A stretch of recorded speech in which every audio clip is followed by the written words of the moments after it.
can bring you in warm, or I can bring you in cold. The first episode of the new Star Wars series, The Mandalorian, is here, and with it came a huge bombshell in the world of Star Wars, so let's talk about what this could mean moving forward right now on the catch-up. By the way, our episode takes place on Planet Spoiler Alert, so consider this your official warning. As expected, episode 1 of The Mandalorian, which is currently coming in fresh, is filled with nostalgia from the Star Wars past, like land speeders, people frozen in carbonite, and even a nod to the Star Wars holiday special with a mention of Life Day. I do a Wookiee cry, but I am terrible at it. Mala, it's so good to see you. Happy Life Day.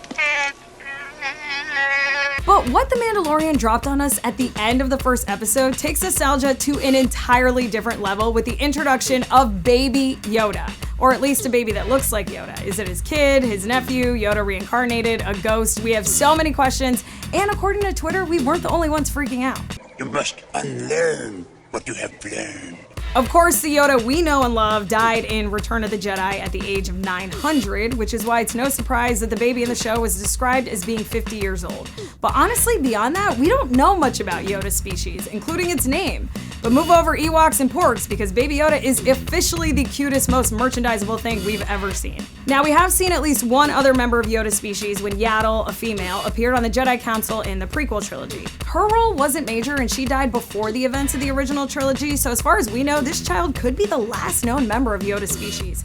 And here's hoping they all have the same dialect, because backwards baby talk is all I'm looking forward to right now. Dangerous and disturbing this puzzle is. And it seems that whatever's left of the Empire is very interested in getting their hands on this baby, including a very eager scientist that was hanging out with Werner Herzog's character.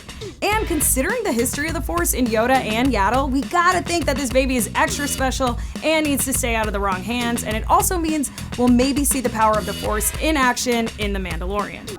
May the Force be with you. Earlier in the episode, we saw a brief flashback that the Mandalorian was also an orphan child, so it's no surprise he immediately went into protector mode and saved the Yoda baby from bounty droid IG-11. By the way, really hoping that's not the last we see of IG-11, because that shootout scene with Mando was epic.